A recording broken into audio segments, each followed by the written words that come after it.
Salut tout le monde, j'espère que vous allez bien. Aujourd'hui, on a une vidéo super excitante pour vous.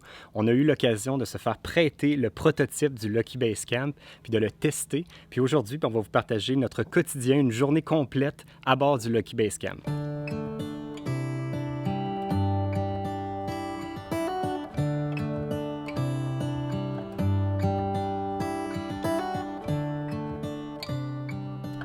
On a eu l'occasion de vous présenter le prototype dans son atelier, mais là, on a la chance depuis 3 jours d'essayer le Lucky Base Camp dans son environnement naturel, en pleine autonomie, sans être branché. Puis un des éléments qui nous avait vraiment intéressé quand on a vu les plans initiaux, c'est le haillon arrière qui nous permet de vraiment ouvrir notre intérieur sur le paysage, d'agrandir notre espace intérieur un peu en profitant de l'extérieur. Puis à date, dans les 3 derniers jours, je peux vous confirmer qu'on adore cet élément-là. C'est quelque chose qui nous a manqué dans nos derniers VR. Même la Airstream qui était toute vitrée, il y avait l'option d'avoir le haillon arrière sur un modèle, puis on ne l'avait pas nous autres, puis on aurait vraiment aimé l'avoir. Puis je pense qu'on passe tellement de temps à l'intérieur pour travailler, pour manger, pour relaxer, que d'avoir l'option d'agrandir l'espace puis de vraiment profiter des paysages, ça va être grandement apprécié dans nos prochaines aventures.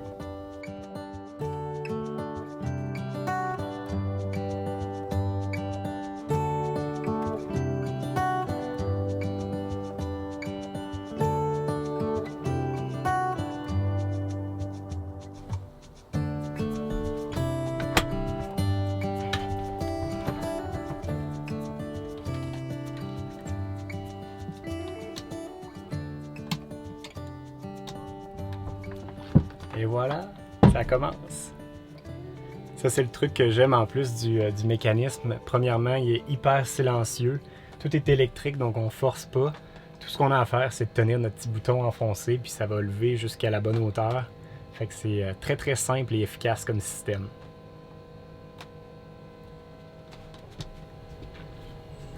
Lentement, mais sûrement.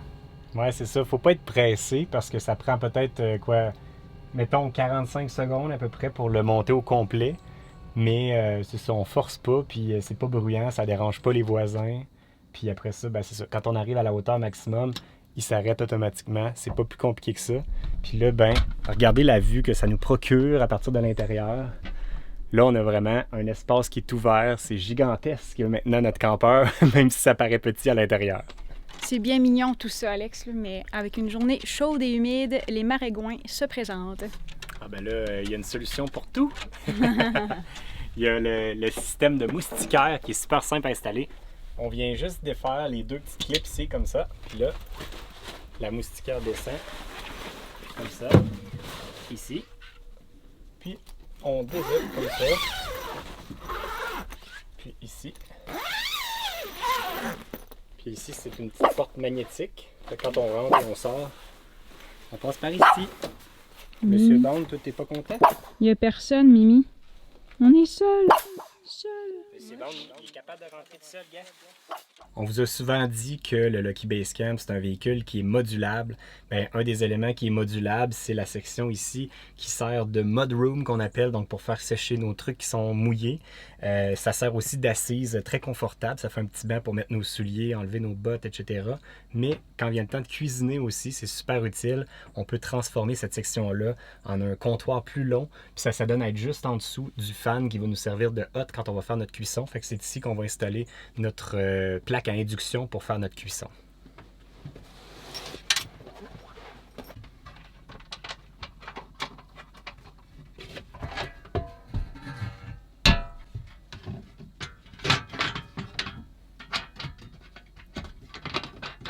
C'est vraiment super rapide à faire comme manipulation. Là, il me reste juste à installer ma petite plaque. Puis là, je vais être prêt à commencer ma cuisson. Puis tout ce système-là de plaque à induction fonctionne sur nos batteries.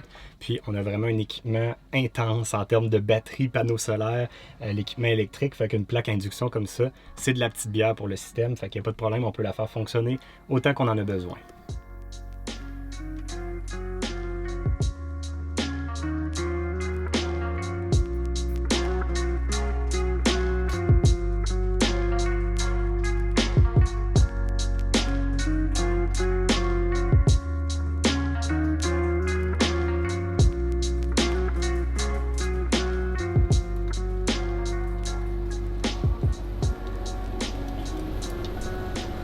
tu trouves ça, cuisiner sur une poêle à induction? Ben, j'apprends vraiment parce que je n'étais pas habitué. Ça fait quand même quelques années qu'on est avec des poêles au gaz.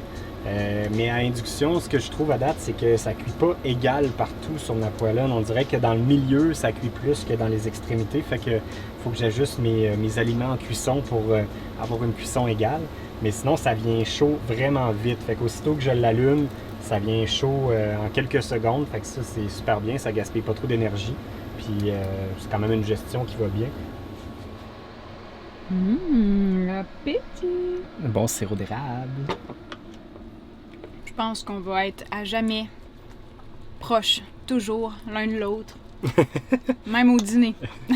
Mais le pire, c'est que la table est petite, mais tu sais, ça dépanne à deux, mais je pense qu'on va être vraiment mieux installés avec chacun notre table. Ça, c'est sûr. Au début, tu doutais, hein?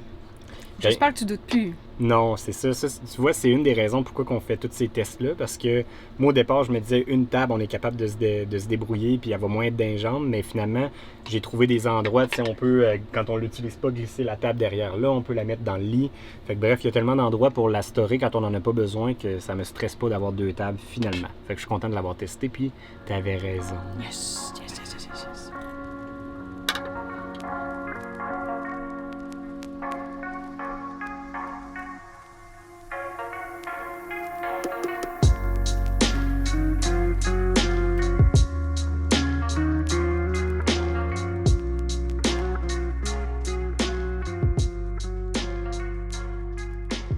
Mine de rien, il commence à faire pas mal chaud aujourd'hui. Il annonçait un ressenti entre 30 et 32. Fait que là, même avec toutes les fenêtres ouvertes, la porte ouverte, il n'y a pas beaucoup de vent. Même si on a le fan qui fait sortir un peu de chaleur, ça commence à être chaud à l'intérieur. Fait que là, ça va être le moment de tester le deuxième gadget qui m'intéressait le plus sur le Lucky Base Camp, à part du haillon arrière, et c'est l'air climatisé 12 volts qui fonctionne sur les batteries. Donc là, on est vraiment en autonomie complète dans le bois. Puis là, je trouve ça assez incroyable de pouvoir dire qu'on va pouvoir faire fonctionner à long terme, pas juste quelques heures comme on l'avait sur l'Airstream, l'air climatisé sur les batteries directement.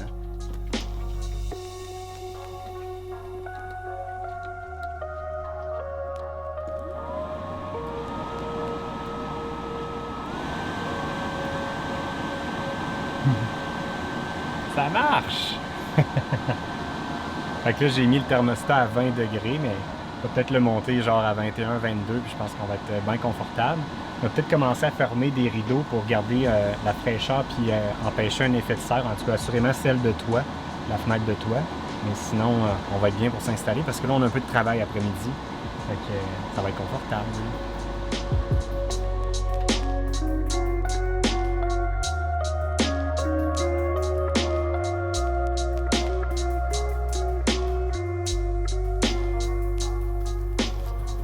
Je confirme par les frissons de mon bras, il fait froid. Ça marche vraiment bien l'air climatisé là, à date. En fait, moi j'ai envoyé toutes les trappes sur moi parce que Val a commencé à avoir froid. Mais tantôt j'avais la peau luisante et là je suis super bien. Ça fait environ 2 heures que l'air climatisé roule puis on a baissé à peu près 4 ou 5% de nos batteries. Fait que, puis là en fait présentement il fait pas soleil, on est stationné à l'ombre. Normalement en théorie avec tous les panneaux solaires qu'on a, ça devrait quasiment être infini ou presque tant qu'il y a du soleil. Puis s'il y a pas de soleil, ben là c'est sûr qu'on draine tranquillement, mais honnêtement, le système, là, c'est top-notch. C'est pas humide, c'est juste frais et confortable. Dans les derniers jours, ce que je tenais vraiment à essayer, c'est les armoires. J'ai remarqué qu'avec les dernières années, en habitant un VR, on se retrouve toujours à avoir les mêmes objets. Même quand on fait l'épicerie, c'est toujours les mêmes grosseurs d'items, que ce soit un rouleau d'essuie-tout, une boîte de céréales, du canage comme, mettons, une boîte de sirop d'érable. Ça a tout le temps les mêmes formats. Donc, j'ai besoin toujours de rangements spécifiques, ce que je retrouve jamais vraiment dans un VR. Mais là, avec notre unité à nous, on a la chance de choisir nos armoires, les divisions à l'intérieur. Puis bien, comme ici, pour commencer, on a un rangement qui est juste à côté de l'air climatisé. On ne sait pas trop ce qu'on va faire parce que c'est quand même une armoire profonde. Puis on sait que quand les objets sont au fond complètement, il vient un temps où on les oublie, on ne sait plus qu'ils sont là, puis ça devient juste du poids de trop finalement. Alors moi, ce que j'ai pensé faire, au lieu d'avoir un trou comme ça qu'on ne saura pas trop quoi mettre dedans, c'est d'utiliser complètement la hauteur et la profondeur pour venir faire un tiroir pour des rangements à épices là, qui va être en hauteur, dans le fond, qui va peut-être avoir 3 étages à peu près. Mm-hmm. Donc, ça va être ça, mon plan. C'est ce que j'aimerais avoir. Là, présentement, comment c'est divisé? Il y a 2 panneaux. Il y a une section pour les grands objets, puis 2 étagères, comme ça. Ben, une tablette, en fait. Là, actuellement, les items sont un peu pêle-mêle. Ça sera pas comme ça, final, puisqu'on va avoir d'autres rangements ailleurs que j'ai pas encore travaillé. Mais le but, c'est ça, c'est d'avoir une section qui va être longue et étroite pour permettre aux boîtes de céréales de passer et avoir, mettons, une bouteille d'huile. Tu sais, nous, ça nous arrive qu'on en achète une puis qu'il y a juste un grand format et non un petit format. Tu sais, ça arrive. Donc, on préfère avoir toujours un espace qui est très haut, plus le tiroir à épices. Tu vois, moi, j'aime déjà ton idée. Je veux pas te couper, là, mais Ben, tu peux. déjà, avec ton tiroir à épices, quand moi, j'ai placé certains objets ici, je trouve que le fait d'avoir le panneau qui ouvre ici, puis vu que là, on le voit pas dans la vidéo, mais il y a une marche ici, fait que ça fait que je suis vraiment bloqué par le panneau pour voir qu'est-ce qu'il y a dedans. Exact. Puis pour placer les objets. Fait que toi, ton tiroir, lui, je vais pouvoir rester ici pour l'utiliser. Ben, le tiroir, ben, c'est Puis... ça, dans le fond. On retrouverait avoir le tiroir, mais au lieu d'avoir 2 panneaux qui s'ouvrent, on va en avoir juste un. Donc, ça fait qu'en l'ouvrant comme ça, ben jamais que tu vas avoir un panneau dans le visage, puisque le tiroir, il va être refermé au moment que tu vas fouiller dans le panneau. Moi, la seule chose que j'aime pas, mais c'est vraiment une question de design, mais moi, j'aime les trucs qui sont symétriques. J'aimais le fait que c'était parfaitement divisé en 2. Je trouve que côté design, ça faisait beau, mais côté pratique, dans le cas des armoires, le côté pratique est plus utile. Il surtout que c'est tellement un petit espace qu'il faut que chaque rangement soit vraiment optimisé à 100%. Fait que je suis prêt à laisser tomber ma symétrie pour que Puis tu sais, comme je disais, je connais tellement mes items, on rachète toujours les mêmes affaires, donc je connais les rangements qu'on a besoin. Puis là, ben c'est pas fini, j'ai en dessous de l'évier que je veux vous montrer aussi, là. Pour la section évier, ici, je pense pas avoir beaucoup de modifications à faire parce que j'aime déjà comment que c'est. La seule chose que j'ai pas pu essayer, c'est mes containers à moi, mes contenants qui vont contenir mes items dedans, que eux sont rangés dans notre trailer fermé, que j'ai pas amené. Là, je pense que je vais attendre d'avoir notre unité à nous avant de m'essayer. Comme là, en haut, on a le poêle, la plaque à induction. Les assiettes, les bols, tasses à café. Je pense que ça va être la même division. Là. Je ne changerai rien. Il restera juste à savoir si mes contenants à moi vont pouvoir entrer à cet endroit-là. Dans le fond, pour empêcher aux assiettes et aux verres de bouger, de frotter entre eux, puis de s'auto-user plus vite. Surtout qu'on fait beaucoup plus de hors-route, fait que les objets se font brasser de plus en plus dans les armoires, fait que c'est important qu'ils soient bien protégés pour pas que tout se brise. Puis là, ici, il y a un sac qu'on va pouvoir mettre nos fruits, puis ça, je suis contente de ça parce que c'est fixé à l'armoire. On n'aura plus besoin avec un crochet, enlever mon sac de bananes. C'est vraiment des bananes. On met tes pommes. Un sac à fruits. On met surtout tes pommes. C'est un sac à fruits, mais il y a plein d'affaires, principalement des bananes. C'est ça. Puis dans le sens qu'on n'aura plus besoin de déplacer mon sac quand on prend la route de peur que ça frotte, ça crée de l'usure à force de bouger sur l'armoire. Là, ça, c'est fixe. Fait que ça, j'aime ça. Ça, on va garder ça. C'est clair. Ensuite, l'évier juste ici, ça sera pas celui-là que nous, on va avoir. Ça, je trouve que c'est plus utile pour les gens qui vont voyager, mettons, qui font des courts voyages. Mais puisque nous, on utilise le campeur à temps plein, on préfère un évier fixe avec le robinet en tout temps, qu'on a toujours accès, plus la pompe à savon inclus dans le comptoir.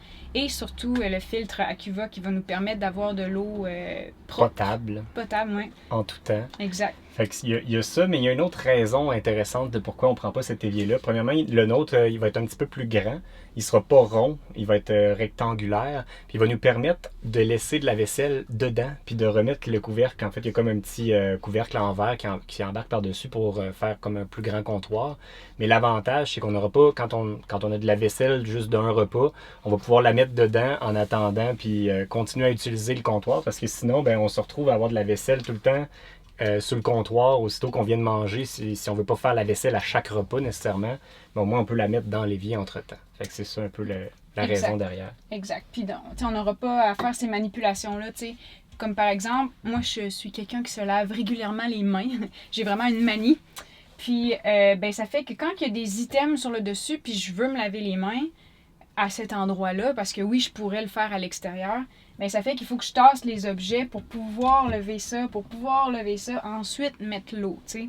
C'est beaucoup de manipulation pour des gens qui vivent à temps plein. Ensuite, en dessous de l'évier, cette configuration-là, je l'adore. Je pense qu'on y touchera même pas. Ça fait beaucoup de rangements, honnêtement. Je trouve qu'il y en a beaucoup. Je sais même pas qu'est-ce que je vais mettre de plus à cet endroit-là. Je trouve ça très grand là, pour nous. Pour le peu d'espace que dans le campeur, ça fait quand même un bon rangement à cet endroit-là. Exact. Puis juste à côté, c'est les tiroirs. Et j'adore les tiroirs pour les ustensiles, surtout là, comme ça ici. Mais je pense que, tu sais, là, ils sont pas profondes. Donc, je pense que ça va être dur de trouver le format parfait. Comme là, ici, ils ont mis de quoi pour diviser les ustensiles, les séparer. Et je trouve qu'il y a comme une perte d'espace. Comme nous, actuellement, là, je ne l'ai pas amené, mais dans l'ancien campeur qu'on avait, c'était une pochette pour mettre nos ustensiles. Puis la pochette, là, ça devenait gros comme ça une fois replié. Là. Tu sais, tous les ustensiles étaient dedans, puis c'était ça de gros. Tu sais, alors que là, présentement, ça utilise tout le tiroir. Donc ça va être à repenser. Il y en a un deuxième ici pour les spatules, les louches. Et puis le dernier armoire en bas, c'est un panneau qui s'ouvre comme ça sur Alexandre. Mais ici, pour une raison, j'imagine mécanique, l'armoire n'est pas profonde ici. Puis c'est une petite tablette. Puis j'ai comme l'impression qu'elle va plus me servir pour être l'armoire à poubelle. Mais pas qu'elle s'ouvre de cette façon-là, mais plus comme... comment je pourrais dire, Alex, tu... Comme ça. Ouais. Au lieu que ce soit un panneau qui s'ouvre comme ça serait un panneau qui s'ouvre comme ça. Ouais. Donc, ça me permettrait d'avoir un petit... le même format que ça ici. Même format de poubelle comme ça. Mais ça fait qu'au lieu qu'elle soit amovible un peu partout, ben ma poubelle, quand j'ouvre mon panneau, j'aurais accès comme ça. C'est une idée embryonnaire à développer, mais en tout cas, mais moi j'y crois. Je pense que c'était une bonne idée pour optimiser cet espace-là, puis ça va simplifier l'utilisation de la poubelle. Puis... Parce que c'est vraiment un gros enjeu, la poubelle, mais il y a plusieurs solutions. Là. On pourrait avoir un rack ici là, qui sur roue qui glisse pour sortir les poubelles, puis avoir l'option d'avoir poubelle et recyclage un à côté de l'autre. J'ai peur que ça fait qu'on manque d'espace de rangement, mais peut-être pas non plus, parce que si j'ai pas beaucoup d'items à ranger, alors pourquoi pas laisser place aux poubelles et au recyclage? On verra. Mais assurément, recyclage, moi, c'est celle que j'hésite d'avoir un bac spécifique pour le recyclage. Pas qu'on n'en fait pas, en fait, on en fait. Mais souvent, c'est facile de plier la boîte puis juste de la squeezer à côté de la poubelle, de prendre une boîte de céréales puis de la remplir de bouteilles ou de canettes ou peu importe. Puis, tu sais, avec les marches qu'on fait avec les chiens, mais c'est toujours facile d'emmener nos vidanges et nos recyclages à destination, dans le fond, à chaque fois qu'on le sort. Je sais pas à quel point je voudrais un bac pour le recyclage, mais plutôt juste de trouver un endroit quand on en a. Là. Fait que c'était ma partie armoire à moi. Je sais pas si toi, Alexandre... Il y a d'autres rangements qui sont à venir, mais qui sont pas encore installés, comme exemple la tablette qu'il va y avoir au-dessus de la caméra en ce moment, le rangement à vêtements qui va être dans la section du lit qui est pas encore là. Fait qu'il reste juste un autre armoire qui est juste à côté là à l'entrée, sauf qu'il est pas encore aménagé celui-là, puis moi je vais l'aménager pour mon équipement de caméra, de batterie. Pour recharger les batteries, exact. Fait que ça va être moi qui va réfléchir à ça en temps et lieu quand je vais avoir le mien devant moi avec mon équipement pour le diviser. Mais inquiétez-vous pas, on va tout vous montrer ça en temps et lieu. Exactement.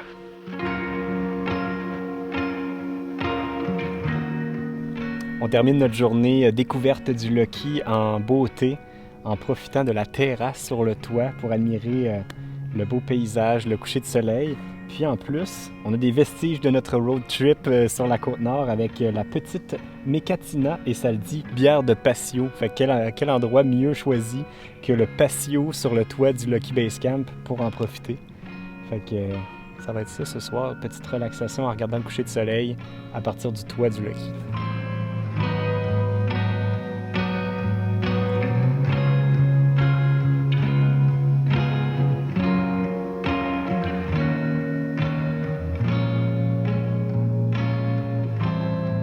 Je me disais que pendant qu'on est sur le toit, c'est peut-être la meilleure occasion de vous montrer un petit peu comment c'est fait sur le toit, parce que dans notre dernière vidéo où on vous présentait le Lucky, on n'a pas pris le temps de vous montrer comment c'est fait sur le toit du Lucky Basecamp. Puis pourtant, c'est une des grosses parties du fait que le véhicule est modulable, parce qu'il est rempli de plateformes de toit comme ça, avec des trous où on peut visser ou strapper du stock sur le toit.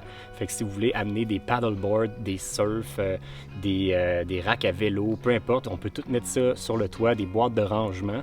Puis nous, c'est justement notre objectif. On va avoir une boîte de rangement qui va aller de ce côté-ci. De l'autre côté, on va pouvoir mettre mon surf. Puis toute la partie avant du toit, elle va servir uniquement aux panneaux solaires.